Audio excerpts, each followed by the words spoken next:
You're listening to Spring River Chronicle. Audio on the go. First National Banking Company. Get checking that pays with Super Plus Checking at FNBC. Q&A with Latisha Russell. By Lauren Siebert. The benefit for the Angels Project took place to June 23rd, at the Highlander in Hardy. A. Q&A with Latisha Russell, one of the sponsors for the Hearts for Kids event. Q. What was the event? A. It was a fundraiser for the benefit for the Angels Project called Hearts for Kids and Everything, that was coordinated in West Memphis for the Ride for the Angels Project ended here in Hardy at the Highlander. Q. How did it go? A. It was fantastic. The atmosphere was absolutely frenzied with fun and excitement for people to just be involved in everything that was happening at the Highlander. Q. How much was raised? A. We don't have an official tally yet, but we know for certain we were able to raise more than $1,000 for the Splash Park project.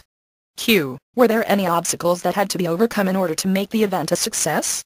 A. Several. For us to coordinate from the ride, which started in West Memphis, to have a finishing point took some doing, but Hardy was able to provide that through the Highlander. Q. As the grand opening of the amphitheater, how was the atmosphere?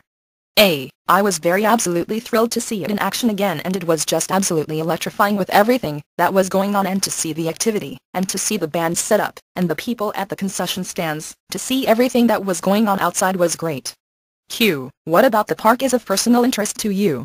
A. Everybody remembers the 3 boys who were brutally murdered in West Memphis, and I'll never forget that, and there have been so many since then, and it does mean something to remember them, and they were taken too soon. That's what it was all about, was them being taken too soon, and we shouldn't forget, because if we do then we cannot protect the future, and this memorial park will be part of remembering to make sure that everybody does their best effort to protect the futures of our children. Q. What do you have to say about the bands? A. I think Stone Dixie was outstanding, and I know that Hired Guns was also from West Memphis, but I was privileged to see our own Hardy Dylan Kane and Ashley Armstrong to be participating in this. They were very musically entertaining. Q. Do you feel like the event was successful? A. The event was a huge success. I'll tell you what.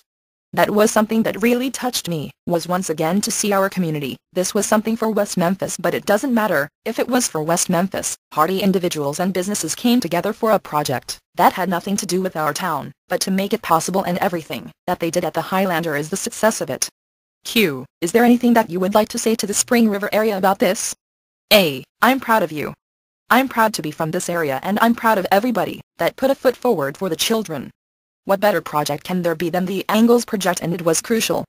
If every town in America was as solid as this community in their efforts to not only help their own people, but to help other people with nothing but generosity and hospitality, with just being good-hearted, then we would have all these problems, and I'm really proud of Hardy. I'm proud of our hometown. Board member for the Project E West would like to thank everyone who helped to make the event a success. Overall, we felt like our event was a success, considering this was our first large event. We did have a few kinks, but we have learned much for future events. We had lots of input from our riders, which we appreciated, and received lots of great advice and tips. Estimated, I would say, around 80 people. A final count of the money has not been made, but just guessing from our auction, we know it's over $1,000. The Highlander facility was wonderful, and the staff and owners Mark and Robin Gordon could not have been more accommodating, and they all worked hard to get it ready for our event and during the event. We owe them all a huge thank you. Additionally, the Best Western Village and graciously discounted rooms for our riders and volunteers who traveled to Hardy. Thank you, Nimi Desai. We also want to thank all the businesses in Hardy who donated items and certificates for our auction and raffle, and those residents who came and participated in the festivities. A big thank you to our bands Dylan and Ashley, Kyle Kaiser, and the boys from Stone Dixie and Hired Guns. These performers all donated their time and music for free. We cannot thank them enough. Many had to leave early and missed awesome performances by these musicians. We could not have asked for a more beautiful area to enjoy after our event, and many of us got to have some time on the water. We are still a ways from our goal of building the Splash Park, but with future events we are hoping to achieve greater success with those endeavors. We are doing this project in memory of our children, who were taken from us too soon, in order to have a fun place for those still here to enjoy. This group is special to me, because I lost a son at 17, so this is a wonderful way to keep him and others, who were taken too soon, in memory. Once we are prepared to build the park, we will sell memorial bricks for anyone who would like to memorialize their loved ones, friends, etc., and these will outline the Splash Park. Thank you Lauren Siebert and the Spring River Chronicle for your interest in our organization, success and articles you have written in helping get the word out in your community. Thanks for listening to Spring River Chronicle Audio on the Go. Be sure to subscribe to the paper and check us out online at myspringriver.com.